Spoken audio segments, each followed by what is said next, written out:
तो चलिए आज का ये वीडियो स्टार्ट करते हैं। ये वीडियो टोटली इसी बेसिस पे है कि कैसे आप अपनी कुंडलिनी को जागृत कर सकते हैं, उसके लिए आपको क्या क्या परहेज रखने होंगे। और आज फाइनली मैं आपको उसका फर्स्ट स्टेप बताने जा रहा हूँ, जिसको अगर आप फॉलो करते हैं तो आप अपनी कुंडलिनी को जागृत कर सकते हैं। और इसी के साथ साथ ध्यान रखें, जो मैं आपको प्रोसेस बताने जा रहा हूँ उसके लिए सबसे पहले आपको कुछ नियमों का ध्यान रखना पड़ेगा। अगर आप नियमों को फॉलो नहीं करते हैं तो इसके कॉन्सिक्वेंसेस सिर्फ आपको ही नहीं, आपकी फैमिली को भी भुगतने पड़ सकते हैं, क्योंकि आपसे ही आपकी फैमिली जुड़ी हुई है। इस चीज़ का ध्यान रखें। अब आप सोचेंगे कि मैंने किसी भी तरह का शायद तिलक नहीं लगाया हुआ, माला नहीं पहनी हुई और भी कुछ जो ज्वेलरी होती है वो नहीं पहनी हुई, तो इन सब की कोई भी रिक्वायरमेंट नहीं होती है। आप जब डिवाइन से कनेक्टेड होते हैं तो आपको एक्स्ट्रा इंस्ट्रूमेंट्स की नीड नहीं होती है। हाँ बिल्कुल, आप उनको यूज़ कर सकते हैं, उससे अपनी पावर को और एनचेज कर सकते हैं, एम्पलीफाई कर सकते हैं, पर कहीं भी ऐसा नहीं लिखा है कि आपको इन सब चीज़ों की ज़रूरत होती है। मेरा खुद का थर्ड आई चक्र जो है वो एक्टिवेटेड है पूरी तरह से, और इसी के साथ साथ ये धीरे धीरे प्रैक्टिस के साथ बढ़ता है। यानी आप जितनी ज़्यादा प्रैक्टिस करेंगे, जितना मेडिटेशन, जितने ध्यान और जितनी जो भी चीज़ें आपके गुरु के द्वारा बताई गई है वो चीज़ें करेंगे, तब आप इसको और ज़्यादा हायर लेवल पे लेके जा सकते हैं। मैं बीकानेर राजस्थान से हूँ, और इसी के साथ साथ जब हम यहाँ पे अपने सेंटर पे थर्ड आई चक्र एक्टिवेशन करते हैं तो वहाँ पे भी बहुत सारे रूल्स रेगुलेशंस को आपको फॉलो करना पड़ता है। आप इसको बिल्कुल घर पे रह के कर सकते हैं, आपको यहाँ आने की ज़रूरत नहीं है। कुछ प्रोसेस ज़रूर ऐसे होंगे जहाँ आपको फिजिकली यहाँ पे प्रेजेंट होना पड़ेगा, मिलना पड़ेगा, और बाकी चीज़ों के लिए हम डिस्टेंस लर्निंग का यूज़ कर सकते हैं थर्ड आई के लिए। अगर आपका कोई भी चक्र यानी मूलाधार से लेके कोई भी चक्र एक्टिवेट नहीं है, तब भी आप थर्ड आई चक्र को डायरेक्टली एक्टिवेट कर सकते हैं, या जिसको हम आज्य चक्र बोलते हैं, जो कि हमारा 6th चक्र होता है। और इसके बाद जो सारा आगे लाइफ का लेसन है वो आप पे डिपेंड करेगा, पर कुछ रूल्स रेगुलेशन कंपलसरी होंगे जिसको आपको ध्यान रखना पड़ेगा। सबसे पहला रूल आता है कि आपको ये वो करना पड़ेगा, यानी किस्मत लेनी पड़ेगी, ये कसम लेनी पड़ेगी कि आप कभी भी अपने इस आज्ञा चक्र का गलत इस्तेमाल नहीं करेंगे। अगर आप किसी भी तरह से इसका गलत इस्तेमाल करते हैं या किसी को धोखा देते हैं तो आपकी शक्तियाँ आपसे जाएंगी, ये तो पहली चीज़ है। पर इसी के साथ साथ आपने जो भी अच्छी चीज़ें की हैं वो ख़त्म हो जाएंगी आपके लिए एक तरह से, यानी आपको इसका नेगेटिव प्रभाव लेना शुरू हो जाएगा। आपने वो लाइन सुनी होगी कि अच्छी पावर्स के साथ अच्छी रिस्पॉन्सिबिलिटी भी आती है, तो अब यह आपकी रिस्पॉन्सिबिलिटी रहेगी कि कैसे आप इसको और ज़्यादा बढ़ाते हैं। ऐसा बिल्कुल कहीं भी नहीं होता कि हमारा कोई चक्र एक्टिवेट हो जाए और हम एकदम से उसकी सारी पावर अनलॉक कर दें। ये सब सिर्फ कहने की बातें हैं। जिनके अनलॉक हैं आप उनसे भी देख सकते हैं, वो भी नॉर्मल हमारी तरह लाइफ में जी रहे हैं। जैसे मैं ये कोचिंग चला रहा हूँ, और भी बहुत तरह की चीज़ें हमारी लाइफ में चलती रहती हैं।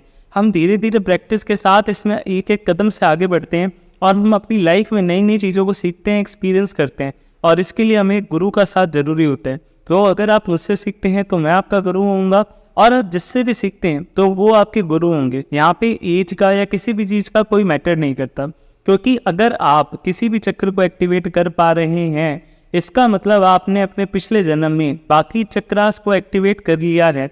अदरवाइज ये कभी भी पॉसिबल नहीं है कि आप डायरेक्टली किसी चक्र को एक्टिवेट कर लें। अगर आप ये वीडियो देखते हैं, मुझसे कांटेक्ट में आते हैं, मैं कोई हाइपोथेटिकल बात नहीं कह रहा, ना आपको यहाँ पे एंगेज करने की कोशिश कर रहा हूँ, बट एक सिंपल सीधी बात बोल रहा हूँ कि बाकी वीडियोस की तरह मैं कोई फैंसी बैनर नहीं लगाऊंगा, कोई फैंसी चीज़ें नहीं पहनूंगा, खुद को एक महाराज नहीं दिखाऊंगा, because I am not that, okay. But हाँ, अगर आपने कोई भी अपना चक्र एक्टिवेट कर लिया है, या फिर वो अपने आप एक्टिवेट हुआ है, या गुरु की सहायता से डायरेक्टली कोई चक्र एक्टिवेट किया है, जो कि मुझे नहीं लगता अभी कोई भी ऐसा सिखा रहा है, वो सीधा फर्स्ट चक्र से ही, मूलाधार से ही स्टार्ट करते हैं सिखाना। तो अगर ऐसा कुछ भी आपके साथ हुआ है तो मैं आपको ये कह सकता हूँ कि आपके पिछले जन्म में आपने पिछले जो चक्र हैं उनको ज़रूर एक्टिवेट किया है, तभी आप वहाँ तक पहुँच पाए हैं।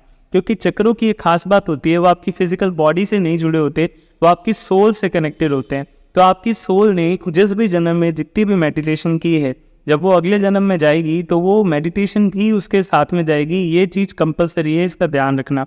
यानी अगर आज मेरा 6th चक्र डायरेक्टली एक्टिवेट हुआ है तो पिछले जन्म में मैं 6th चक्र तक जरूर पहुँचाऊँगा, तभी इस जन्म में वो 6th चक्र एक्टिवेट हुआ है। और अगर कोई भी ऐसा है जिनको ये सब चीज़ें समझ नहीं आती है, हाइपोथेटिकल लगती हैं, गलत लगती हैं, आप बिल्कुल यहाँ से जा सकते हैं, आप वीडियो यहीं पे ड्रॉप कर सकते हैं। नो नीड कि आप इस वीडियो को देखें। अगर आप इसको समझना चाहते हैं और लाइफ का एक अलग स्पिरिचुअल एंगल देखना चाहते हैं, ठीक है, तो आप जरूर हमारे साथ बने रह सकते हैं, चैनल के साथ बने रह सकते हैं। अब मैं बता रहा हूँ कि सबसे इम्पॉर्टेंट चीज़ क्या है जो आपको ये प्रैक्टिस के समय ध्यान रखनी है। सबसे पहली बात, मैं आपको कुछ फ्री एक्सपीरियंसेस दूंगा, यानी मैं आपको कुछ चीज़ें बताऊंगा। वो चीज़ें आपको करनी है अगर आप इस लाइन में आना चाहते हैं, अपना आज्ञा चक्र एक्टिवेट करवाना चाहते हैं। और जब आप वो एक्सपीरियंसेस ले लेंगे तब उसके बाद आपको पता लगेगा कि पावर क्या होती है। ठीक है, इसके लिए कुछ खास तरह का योग होता है, फिर आगे और भी स्टेप्स होते हैं। आपको अपने आज्ञा चक्र को एक्टिवेट करने पे totally depends on you and the nature, कि नेचर आपको वो चीज़ कब देना चाहती है एग्जैक्टली उस पर डिपेंड करता है। लेकिन ऑन एन अप्रॉक्स जो टाइम लगता है वो 3 to 5 मंथ्स के बीच का इसमें टाइम लगता है, और आप उस टाइम पीरियड के अंदर अपने आज्ञा चक्र को पूरी तरह से एक्टिवेट कर सकते हैं। ठीक है, अब इसके बाद अगली चीज़ आती है, ये पूरा एक्टिवेशन कोर्स तो मैं यहाँ पे यूट्यूब पे नहीं दे सकता, इसके भी कुछ रूल्स होते हैं, और बिना गुरु के, बिना आप यहाँ पे विजिट किए ये चीज़ नहीं सीख पाएंगे। बहुत सारी चीज़ें होंगी जो फिजिकली सामने ही पॉसिबल हो पाएंगी, कि मैं आपको सामने ही वो चीज़ें दे पाऊँगा। तो आप समझते हैं, पहली चीज़ आपको ध्यान रखना है ब्रह्मचर्य। ब्रह्मचर्य में केवल आपको 2 चीज़ों का ध्यान रखना है। आपको किसी भी तरह की इंटीमेसी में नहीं आना है, ठीक है, या फिर आपको सेल्फ मैस्टरबेट या फिर कोई भी ऐसी चीज़ नहीं करनी है जहाँ पे आपके अंदर गलत जो वासनाएं हैं वो पैदा हो। तो ऐसी किसी भी चीज़ से आपको दूर रहना है, चाहे आप मैरिड रिलेशन में हों या आप अनमैरिड हों या आप किसी भी अदर रिलेशन में हों। आपको इन चीज़ों से टोटली खुद को दूर कर लेना है जब तक ये प्रोसेस कंप्लीट नहीं हो जाता। और ज़्यादा बात नहीं, आप 7-7 दिन के इससे कर सकते हैं। यानी शुरुआत में मुझे पता है ये चीज़ बहुत मुश्किल होती है, तो पहले आप 7 दिन ये चीज़ करें। ठीक है, जब आप कंटिन्यू 7 दिन जो मैं मेडिटेशन बताऊंगा उसके साथ ब्रह्मचर्य का पालन करेंगे तो आपको खुद पता लगेगा कि आपको क्या रिसीव हो रहा है। पर अगर आप ब्रह्मचर्य का पालन नहीं करते हैं तो इसके भी कॉन्सिक्वेंसेज होते हैं। आप सोचें कि आप ब्रह्मचर्य का पालन भी ना करें, तो जो मैं मेडिटेशन बताऊंगा उस मेडिटेशन को करके आप हाथों हाथ ही जो अपना आज्ञा चक्र है उसको एक्टिवेट करने के लिए फर्स्ट स्टेप बढ़ाएं, तो ये बिल्कुल गलत होगा और इसके नेगेटिव कॉन्सिक्वेंसेज आपको ही झेलने पड़ेंगे। वो आपको बिल्कुल पता लग जाएंगे, मुझे बताने की नीड नहीं रहेगी जब सडन शिफ्ट जो होगा आपके लक में। तो इसलिए इस चीज़ का बिल्कुल पूरा ध्यान रखें। तो सबसे पहली चीज़ आती है इंटीमेसी से दूर रहना और किसी भी इस तरह की वासनाओं से दूर रहना। दूसरी चीज़ आती है कि आप प्याज और लहसुन पूरी तरह से छोड़ दें, जितना हो सके उतना छोड़ने की कोशिश करें। कभी कभी होता है कि हमारे घर में टोटली इसी तरह का खाना बनता है, तो हम कोशिश करें कि हमारे लिए कुछ खाना पहले ही अलग निकल जाए और हम इसको बिल्कुल छोड़ें। देखो, पहले दिन से हो सकता है कम्प्लीटली ना छोड़ा जाए, किसी ना किसी चीज़ में प्याज आ ही जाता है। हम कुरकुरे चिप्स खाते हैं, उसमें अनियन गार्लिक पाउडर होता है। तो आप कोशिश करें एक बार के लिए इन चीज़ों को भी छोड़ें, बाहर का ना खाएं, एकदम सादा भोजन करें। आप बिल्कुल खाना खा सकते हैं, आप सब्जी खाएं, हर तरह का जो मिर्च मसाला है वो खाएं, कोई इशू नहीं है, लेकिन खाना सिंपल खाएं। ठीक है, जितनी कोशिश हो सके प्याज लहसुन का प्रयोग उसमें ना हो। और कोई मैं आपको ब्रह्मचर्य के लिए नहीं बताऊंगा, आप ज़मीन पे सोना शुरू करें या कुछ भी, पर अपनी लाइफ को सिंपल रखें, अपनी ज़ुबान पे कंट्रोल रखें, अपने माइंड पे कंट्रोल रखें, अपनी आंखों पे कंट्रोल रखें। आप क्या सुन रहे हैं, क्या देख रहे हैं, क्या सोच रहे हैं, धीरे धीरे आपको इस पर खुद पे कंट्रोल करना पड़ेगा। ठीक है, ये ब्रह्मचर्य का पालन पहले दूसरे दिन से ही आप कर सकते हैं। इसी के साथ साथ अब आपको ये याद रखना है कि आपको जो मैं बता रहा हूँ उसका यूज़ गलत तरीके से नहीं करना है, उसको हंसी मजाक में नहीं करना है। अगर आप सीरियस हैं, आप करना चाहते हैं, तभी आपको ये चीज़ करनी है, अदरवाइज़ आप इस वीडियो को यहीं छोड़ सकते हैं। मैं आपको पहले ही वार्निंग दे रहा हूँ, ये स्ट्रिक्ट वार्निंग है, कोई मजाक नहीं है। ठीक है, जो आज्ञा चक्र है वो मजाक नहीं है, उसकी पावर्स मजाक नहीं है। अब इसके बाद आती है, जब हम आज्ञा चक्र एक्टिवेट करेंगे तो हमें क्या क्या पावर मिलने वाली है। हम फेस रीडिंग कर सकते हैं, हम कुंडली देख सकते हैं, हम हैंड रीडिंग कर सकते हैं, हम नेगेटिव्स पॉजिटिव्स को महसूस कर सकते हैं कि अगर हमारे पास नेगेटिविटी है, पॉजिटिविटी है, तो उसको फील कर सकते हैं। और धीरे धीरे एक समय ऐसा आता है कि जब हमें वो स्पष्ट तौर पे दिखने भी लग जाती है। और भी कई तरह की चीज़ें हम इस थर्ड आई की पावर से कर सकते हैं। ठीक है, ये सिर्फ स्टार्टिंग है इसकी, ये फर्स्ट लेवल है इसका। इसके बाद इसके और भी लेवल्स हैं। थर्ड आई में खुद में और भी कई लेवल्स होते हैं जो आपको धीरे धीरे अपने आप क्रॉस होंगे। जैसे जैसे आप और स्पिरिचुअल होंगे और इसकी तरफ अलाइन होंगे, नेचर से अलाइन होंगे, तो आपको और भी एक्सपीरियंसेस मिलेंगे। तो पहला नियम आता है ब्रह्मचर्य करना। दूसरा नियम इसके अंदर सबसे इंपॉर्टेंट है गलत ना बोलना, ना किसी को धोखा देना, ना गलत किसी के साथ कुछ करना। ठीक है, इस चीज़ का आपको प्रॉपर ध्यान रखना पड़ेगा, क्योंकि अगर आप इस लाइन में आ रहे हो तो आपको गलत चीज़ों से हटना होगा और सही मार्ग पर चलना पड़ेगा। फिर इसके बाद अगली चीज़ आती है, तो मेडिटेशन नंबर 1 जो आपको करनी है वो मैं आपको डायरेक्टली बताना शुरू करता हूँ।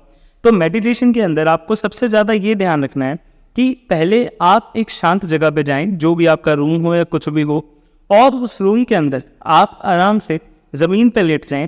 अदरवाइज आप एक बिल्कुल पतली सी चादर बिछा सकते हैं, पर कोशिश यही करें अगर आप ज़मीन पे लेटें तो बेटर है। फिर इसके बाद नेक्स्ट स्टेप आता है कि आपके सर के नीचे आपको कोई तकिया नहीं रखना है, ठीक है। आपको शव आसन में लेट जाना है। शव आसन यानी एक डेड बॉडी की तरह आपको सीधे लेट जाना है और आपके हाथ मुट्ठी बंद नहीं रखनी है, हाथ खुले रखने हैं और हाथों को शरीर से चिपका के नहीं रखना है। आराम से उनको रिलैक्स करके एकदम आपको सीधे लेट जाना है। जैसे एक डेड बॉडी पड़ी होती है वैसे आपको एकदम सीधे लेटना है। जब आप अपनी बॉडी को इस तरह से एकदम रिलैक्स छोड़ देंगे तो ये आपका पहला स्टेप कंप्लीट होगा, ठीक है। जो चीज़ें बता रहा हूँ वो एक्सपीरियंस से समझ आएंगी और अगर किसी को कोई भी डाउट हो आप मेरे को मैसेज कर सकते हैं डायरेक्टली। और हाँ, मैंने ये अनाउंस कर दिया है कि जो भी मुझे मैसेज करेगा एक नंबर पे फर्स्ट टाइम के लिए जो सर्विस है वो एकदम फ्री है, फेस रीडिंग की सर्विस। और कोई भी आपकी प्रॉब्लम है तो आप वो बिल्कुल मुझे बताइए, मैं आपको जो भी आपकी प्रॉब्लम है उसके लिए आपको गाइड कर दूंगा, ठीक है। तो अब अगली चीज़ आती है, आपको शव आसन में अपने शरीर को लेटा लेना है। सर के नीचे कुछ नहीं रखना है, बॉडी पूरी स्ट्रेट होनी चाहिए। शरीर पे बिल्कुल हल्के कपड़े पहनने हैं, जैसे हम निक्कर पहन सकते हैं, ठीक है, जो जेंट्स हैं, और जैसे भी आपको कंफर्टेबल हो आप बिल्कुल हल्के कपड़े पहनिए। और हाँ, इसमें मैं स्पेशली वुमेंस के लिए बताना चाहूँगा कि अगर उनके डेज हैं तो इससे कोई मैटर नहीं करता है, ठीक है। ये जो एनर्जी है सबके लिए इक्वली काम करती है, इसलिए आप उस चीज़ की बिल्कुल भी टेंशन मत लीजिए। आप इसको पूरे 30 डेज ऑफ द मंथ कर सकते हैं, नो इशू। ये मेरी तरफ से परमिशन है as your guide, as your guru. तो अगली चीज़ इसके बाद ये आती है कि आप शव आसन में अपनी बॉडी को पूरी तरह से लेटा लेंगे और शव आसन में लेटने के बाद जब आप अपनी बॉडी को एकदम स्ट्रेट करेंगे तो सबसे पहले आप अपनी पूरी बॉडी को रिलैक्स कीजिए। यानी आपको अपनी पूरी बॉडी को एकदम हल्का छोड़ देना है, किसी भी बॉडी पार्ट पे जोर नहीं आने देना। यानी आपके जो बैक पोर्शन है, ठीक है, हैंड्स हैं, सर है, कहीं भी कोई भी प्रेशर नहीं। अगर लेटते हुए सर पे मतलब ज़मीन चुभती है तो आप इसके नीचे कोई पतला सा जैसे टॉवल या कुछ भी ऐसा रख सकते हैं, उसको वन फोल्ड करके। पर कोशिश ही करना है कि ज़्यादा वो ऊंचा ना हो सर, जैसा हम तकिया रख के कर लेते हैं तो वैसा नहीं होना चाहिए। नेक्स्ट स्टेप आता है इसके बाद, जब आप अपनी बॉडी को पूरी तरह से छोड़ देंगे तो अब द मोस्ट इंपॉर्टेंट स्टेप है, जहाँ तक मैं आपको गाइड करूँगा और यही चीज़ आपको करनी है, ठीक है। तो मोस्ट इंपॉर्टेंट स्टेप यहाँ पे ये है कि जब आप शव आसन में हैं आपको अब अपनी बॉडी को फील करना स्टार्ट करना है, ठीक है।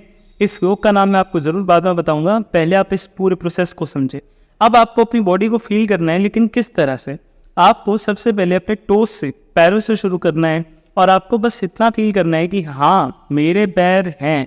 यानी हम जब लेटेंगे, जैसे अभी हाथ रखे हैं मेरे, मैं सिर्फ मेरे एक हाथ की तरफ कॉन्सेंट्रेशन ले जाऊँ, मान लो इस हाथ की तरफ कॉन्सेंट्रेशन ले जाऊँ, तो मुझे इस हाथ में एक हल्का सा भार महसूस होना शुरू होगा जो धीरे धीरे बढ़ता जाएगा जैसे जैसे मैं मेरा कॉन्सेंट्रेशन लेके जाऊँगा। आप चाहें तो संदीप महेश्वरी का एक वीडियो देख सकते हैं जिसमें वो सबको बता रहे हैं कि उनकी कुंडलिनी कैसे जागृत हुई, जब उनका ध्यान ऑटोमेटिकली एक हाथ की तरफ अपने जाने लग गया और उनको लगा कि कुछ है यहाँ पे, तो अपनी पूरी बॉडी में उस चीज़ को फील कर पा रहे थे। तो ये ध्यान ही हमें उस पावर की तरफ लेके जाता है, ठीक है। और मैं कोई आपको बड़े स्टेप्स, बड़े जाप कुछ भी नहीं बताऊंगा, सीधा सीधा जो मेथड है वो बताऊंगा, वो आपको करना है। तो आपको सबसे पहले अपने टोस को फील करना स्टार्ट करना है, ठीक है। जैसे जैसे आप अपने टोस को फील करना स्टार्ट करेंगे तो धीरे धीरे आपको वहाँ पे एक सेंसेशन फील होने लगेगी। जब तक ना हो जब तक आगे मत बढ़ो। तो अपने फिंगर्स को फील करना स्टार्ट करो पैरों की, कि मेरी फिंगर्स हैं। आपको लेटे रहना है, आंखें बंद रखनी है। और अगर आपके दिमाग में जितने भी थॉट्स आ रहे हैं वो नेगेटिव थॉट्स भी आएंगे, गलत गलत चीज़ें भी आएंगी, आपको कुछ ध्यान नहीं देना। कोई थॉट आ रहा है उसको चलने दो, उसको रेजिस्ट मत करो। यानी अगर कोई थॉट आ रहा है नॉर्मली उसको लेट इट बी, सोच लो, देख लो। अगर कोई चीज़ आ रही है दिमाग में, गलत सही कुछ भी आ रही है, उससे कोई फर्क नहीं पड़ेगा, वो आप नहीं कर रहे, आपका दिमाग जनरेट कर रहा है, वो अंदर की चीज़ें बाहर निकाल रहा है, ठीक है। क्योंकि अब आप कुछ अलग करना चाह रहे हो, इसलिए वो आपको उसी तरफ लेके जाना चाहता है, उसमें खोना नहीं है। लेकिन हाँ ठीक है, ये थॉट आया, मैं एक बाहर पर्सन हूँ, मैं उस थॉट को देख रहा हूँ, और ठीक है अब उस थॉट को जाने दो। फिर और थॉट आएंगे, जाने दो, पर आपको अपना ध्यान लेके आना है अपने पैरों पे। धीरे धीरे पैरों से फील करते हुए आपको और ऊपर की तरफ आना है अपने घुटनों तक। यानी पूरा पैर, दोनों पैर एक साथ फील करने हैं और पूरा पैर फील करते हुए घुटनों तक आना है। फिर धीरे धीरे थाइस की तरफ, थाइस से फिर अपनी कमर की तरफ, और अपनी पूरी बॉडी को फील करना है अप डाउन, ठीक है, साइड से। पूरी बॉडी फील होनी चाहिए। आपको फील होगा कि हाँ मेरे पंजों से लेके मेरे थाइस तक मुझे पूरी बॉडी अलग फील हो रही है, ठीक है। वहाँ पे एक अलग सेंसेशन है। हो सकता है इस चीज़ को होने में 3 दिन 4 दिन, या किसी के फर्स्ट डे पे, नहीं तो किसी के 10th या 12th डे पे भी हो, पर हाँ 5th से 6th डे के अंदर ये चीज़ आपको फील होने लग जाएगी। आपको ये प्रैक्टिस डेली करनी है। और इसी तरह से उस सेंसेशन को आपको ऊपर तक लाना है, अपनी चेस्ट तक पूरा फील करना है और धीरे धीरे सेंसेशन को अपने कंधों तक लेके जाना है। कंधों से अपने दोनों हाथों की तरफ ये सेंसेशन जाएगी कि हाँ मेरे दोनों हाथ हैं। आपको लगेगा कि यहाँ पे कुछ अलग फील हो रहा है, आपको उनको फील करना है, उनके बारे में सोचना है, पूरा ध्यान अपने बॉडी पार्ट्स पे लेके जाना है और ऐसे करते करते फिंगर टिप्स तक ये चीज़ हो जाएगी। फिर अपने आप को फेस को फील करना है। जब आप अपनी पूरी बॉडी को फील कर लेंगे कि हाँ मेरी पूरी बॉडी है और आपको अब उसी स्टेट में जितनी देर हो सके 5 मिनट 10 मिनट आपको बने रहना है। आधा 1 घंटा नहीं बोल रहा, 5 से 10 मिनट आपको उसी स्टेट में बने रहना है जब आपकी पूरी बॉडी को आप फील कर पा रहे हैं। और ये मोस्ट इंपॉर्टेंट स्टेप है। हो सकता है इस स्टेप में आपको शेकिंग भी हो, आपका शरीर कांपने लगे तेज तेज, ठीक है, आपके हाथ कांपने लगे, आपको कुछ अलग फील होने लगे, तो आपको कोई टेंशन नहीं लेनी है। जो हो रहा है उसको होने देना है और जो भी एक्सपीरियंस हो उसको मेरे साथ शेयर करना है।